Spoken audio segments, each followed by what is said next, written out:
This country, under this APC regime, came to become the poverty capital of the world. It became the place where the minimum wage became the miserable wage for workers.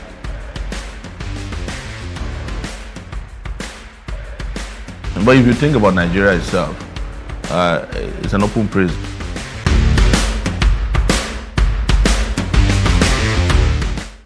Now, the wife of detained Nigerian journalist Omoyele Sowore is calling on the UN to help free her husband. Sowore has been in the custody of Nigeria's security forces since August after being charged with treason for organizing a protest against the government. He was rearrested earlier this month despite 2 court orders granting him bail. Sowore's case has drawn attention to the issue of press freedom in Nigeria.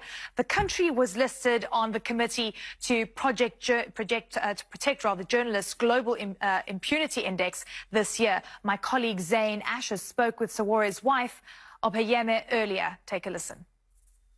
What is really scary about this case is the fact that the Nigerian government has shown a high level of lawlessness and a real disregard for the rule of law.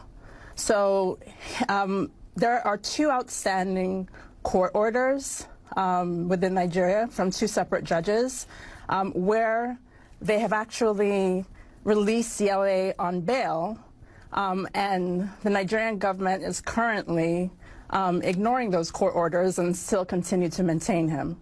So again, he has been kept in isolation for 139 days. So the court orders have been completely ignored. Now, for people who are watching this around the world who know nothing or very little about Nigeria, what do you think your husband's case tells them about the Nigerian justice system and about freedom of expression in that country? I think Yele's case is a perfect example of just the fact that the civic space in Nigeria is closing. He is one of many journalists, many activists who are currently being detained. He's currently one of many who've been named prisoners of conscience, both religious leaders, journalists, as well as politicians. So the Nigerian government actually recently introduced 2 new bills. One is a social media bill, and the second one is a hate speech bill where it's actually punishable by death. So these are bills that will make it possible for the Nigerian government to punish dissent legally within Nigeria.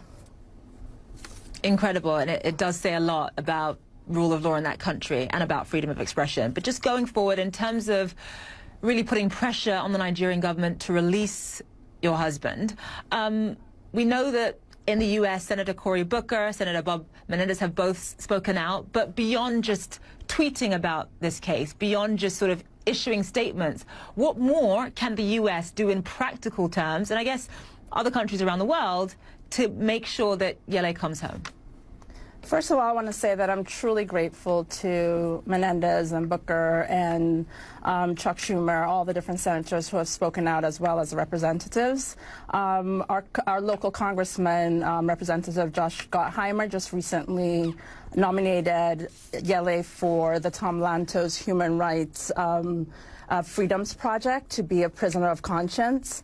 There are a lot of activity to continue to drive awareness and hopefully start the dialogue to help Yele to be released. But I would say one voice that is really critical in terms of putting pressure and raising awareness on what's happening to my husband is the UN. So my hope is that the UN is able to speak up and help bring my husband home safely to me and our children. In the months following Omoyele Sowore's arrest, the staff of his US-based site, Sahara Reporters, say their Nigerian bank account was frozen without notice. They told the committee to protect journalists that this happened in October, hurting their operations. Nigeria, they use computer. The leaders of Nigeria, they use radio where they turn the knob.